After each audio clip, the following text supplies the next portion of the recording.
I grew up in a violent environment. Nobody taught me about God or anything, but I can remember playing in the woods one time, and out of the wind, God called my name, Donnie.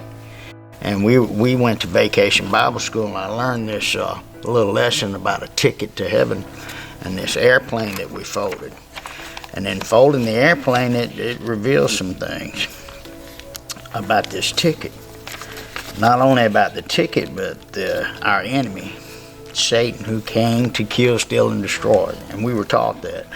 But the thing that I try to get across to everybody about this ticket is that it's offered to all of us, and it has a ticket number. It's John 3:16. For God so loved the world that he gave his only begotten Son, that whosoever believeth in him should not perish but have eternal life. Well, this stuck with me all my life. The lady warned us. She said, the devil's going to come along. He's going to want some of that ticket, Donnie. And, being young and where the environment that I was in, I didn't feel good about myself and some of the things that were going on. But the devil came along at a weak moment in my life and said, hey, look, I got some alcohol. Yeah. It'll make you feel better. I said, okay, devil, but how you going to get to heaven with just a piece of my ticket you're offering me this alcohol for? I don't believe you. Don't worry about it, he says. You just give me the ticket and I'm going to give you the alcohol, a piece of the ticket. So I tore a piece of the ticket off at that early age for the alcohol because I wanted to feel good, right? And I let the devil tear some of my life out all the way away from me. But life goes on. I grew up doing the same things that my father did when I was a child, saying that I would never do these things, but I did. I lost my family. My wife left me because I couldn't quit drinking. Alcohol took a hold on me.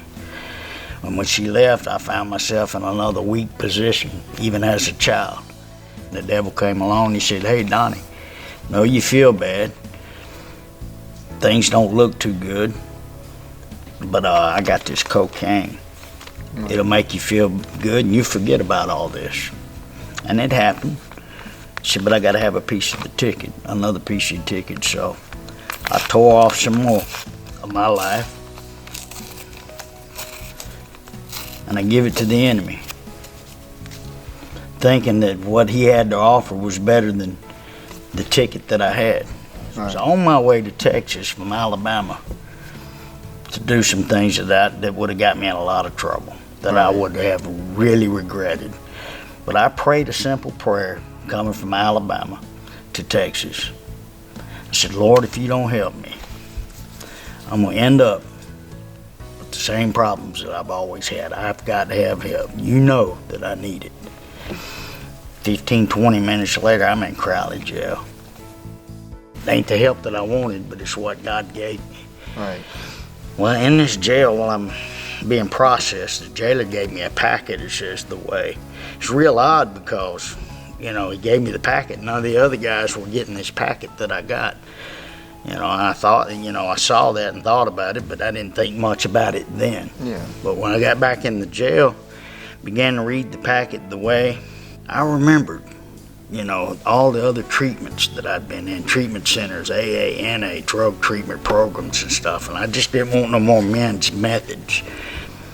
But I had just vaguely thought and felt that God had answered my prayer and stopping me, with what I was about to do or get into. So what happened with that was I went to sleep, I tucked that thing under my bed, that packet, and when I woke up, I slept for 3 days. When I woke up, it was like, man, this thing was a neon light blinking in my head.